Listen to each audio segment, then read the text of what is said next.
नमस्कार दोस्तों। World happiness report 2023 आ गई है, इसीलिए हम इस पर बात भी करने जा रहे हैं। ये हमारे परीक्षा के दृष्टिकोण से महत्वपूर्ण है। इसमें सवाल आते रहते हैं कि वर्ल्ड हैप्पीनेस रिपोर्ट में सबसे टॉप पर कौन रहा है, उसमें भारत का कौन सा स्थान है, उसमें हमारे पड़ोसी देश के हमसे आगे निकल गए हैं और हम पीछे रह गए हैं। तो इन सवालों पर बात की जाती है वर्ल्ड हैप्पीनेस रिपोर्ट में। तो सबसे पहले इसके बारे में डिटेल से जान लेते हैं। तो वर्ल्ड हैप्पीनेस रिपोर्ट 2023 जारी की गई। इसमें फिनलैंड लगातार 6वें वर्ष दुनिया के सबसे खुशहाल देश के रूप में शीर्ष पर, जबकि अफगानिस्तान दुनिया के सबसे दुखी देश के रूप में निचले पायदान पर रहा।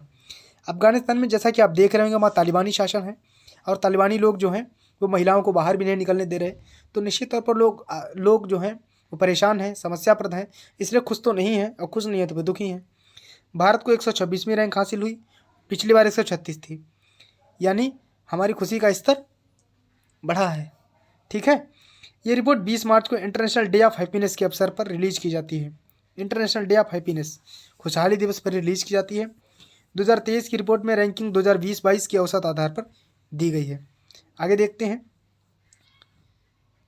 कि इस रिपोर्ट का 11वां संस्करण है। इसमें कुल 137 देशों को रैंक दिया गया है। इसमें चीन की 64, चीन के लोग बहुत खुश हैं। नेपाल 78, नेपाल के लोग चीन से कम खुश हैं। पाकिस्तान 108, पाकिस्तान के लोग भी चीन और नेपाल से ज़्यादा खुश हैं। श्रीलंका 112,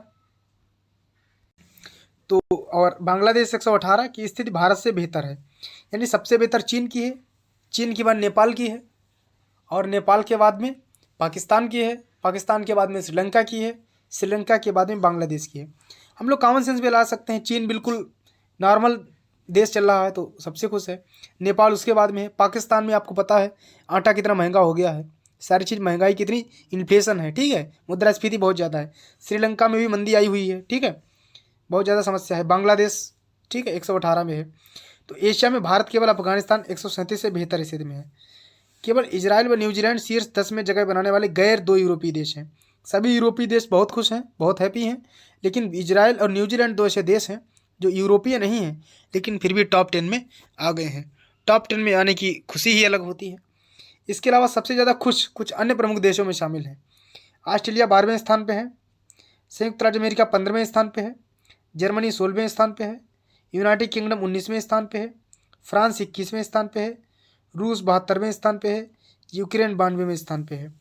रिपोर्ट में सबसे दुखी देशों के रूप में अफगानिस्तान और इधर है लेबनान और उसके बाद में है सियरा लियोन और उसके बाद में है जिम्बाब्वे आदि। ये सबसे दुखी देशों के रूप में है। सबसे ज़्यादा अफगानिस्तान, उससे कम लेबनान, उससे कम सियरा लियोन, जिम्बाब्वे, ठीक है, ये सबसे दुखी देशों के रूप में शामिल है।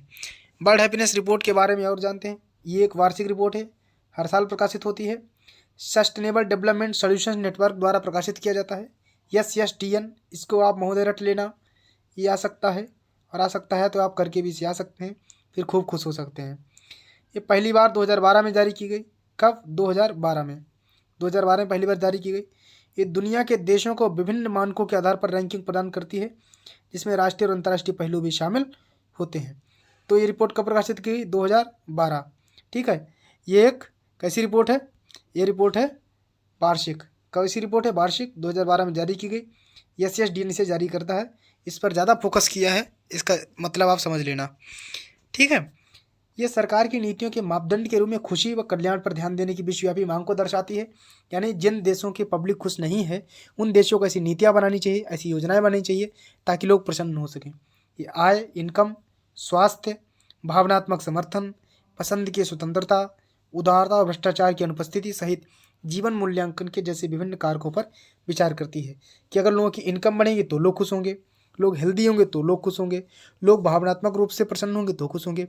पसंद की स्वतंत्रता, वो बर्गर खाना चाहते हैं, वो पिज़्ज़ा खाना चाहते हैं, वो कूनो राष्ट्रीय उद्यान जाना चाहते हैं, तो जहाँ वो पसंद की स्वतंत्रता करना चाहते हैं वो उन्हें करने का मौका मिले। उदारता हो, भ्रष्टाचार ना हो, नहीं पता लगा कुछ सर्टिफिकेट बनवाने गए 300-400 रुपये दे के आ गए, तो ये भी ना हो, तभी लोग खुश होंगे ना। तो ठीक है, तो आज यहीं पर रखते हैं और हमारा जो वीडियो है वो पूरी तरीके से सारी चर्चा हो गई है, यहीं तक रखते हैं और मिलते हैं किसी नए वीडियो के साथ। आज के लिए इतना ही, नमस्कार।